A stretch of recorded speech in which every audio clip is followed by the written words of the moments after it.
रह गया वो भी मैं आपको कराऊंगा और आपको फील दिलाऊंगा कि डायरेक्ट फॉर्मूले पे कैसे सवाल पूछे थे। ठीक है, तो अगर हम बात करें नीट 2020, 21, 22 की और जेई मेन 2020, 21 एंड 22 की,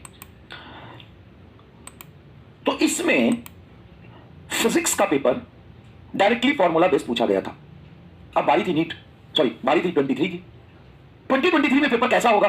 तो जेई मेन में इस बार भी पेपर डायरेक्टली फॉर्मूला बेस्ड पूछा गया है। जेई मेन में इस बार जो सवाल आए हैं वो सारे सवाल आप लेके करिए, आपसे 80% सवाल डायरेक्ट नोट्स में दिखाई देंगे। मैं ज्यादा नहीं बोल रहा हूं, 80% सवाल डायरेक्ट, मतलब 50% सवाल तो तुम्हें डेटा सहित दिख जाएगा। 50-60% सवाल जेई मेन के, थोड़ा टाइम नहीं था, मैं टाइम निकाल के सवाल लाके तुम्हें दिखा देता हूं क्लास में। 50% सवाल डेटा सहित, 50% के आसपास सवाल डेटा सहित, और जो क्लास में पढ़ाया था वो तो तुम्हारे 100% है। हाँ, उसमें 20% लेंथी था, थोड़ा कैलकुलेशन कुछ सवाल में होता है, बट 70-80% अराउंड सवाल डायरेक्टली फॉर्मूला बेस्ड था।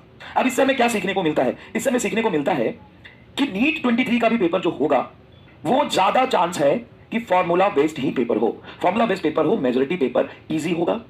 अब ये मैं भगवान नहीं हूं, ये तो 100% जो पेपर बनाएगा, जो अथॉरिटी होंगे उन पे डिपेंड करता है। लेकिन जो एनडीए का जो नया टेस्ट एजेंसी बनने के बाद जो पेपर आ रहे हैं उसके हिसाब से मैं कह रहा हूं। अब मान लो 23 में जेई का पेपर उन्होंने बड़ा आसान दे दिया, डायरेक्ट फॉर्मुला बेस दे दिया, और नीट का पेपर टफ पूछ देंगे, तो भाई ये तो गलत बात है ना। ऐसा तो करना नहीं चाहिए लॉजिकली। तो एक लॉजिक ये भी बनता है, यार जेई मेन का पेपर इतना आसान हो तो नीट का बहुत मुश्किल कैसे पूछ लोगे।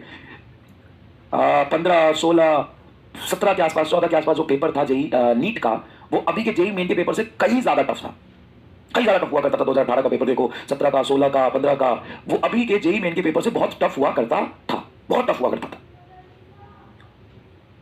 अभी के जेई मेन के पेपर आसान, तो 23 में अगर जेई मेन का पेपर आसान है तो नीट का पेपर आसान होगा। 90% प्रोबेबिलिटी इसी बात की है। 70% मुश्किल हो गया तो क्या? तो सबके लिए होगा ना, सिर्फ तुम्हारे लिए तो नहीं होगा।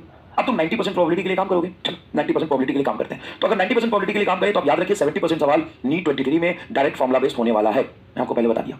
पेपर देने के बाद आके थैंक यू बोल देना, अभी रहने दो, कोई बात नहीं, बाद में बोल देना, कोई बात नहीं, कंट्रोल बात बोल देना। सुनो ध्यान से।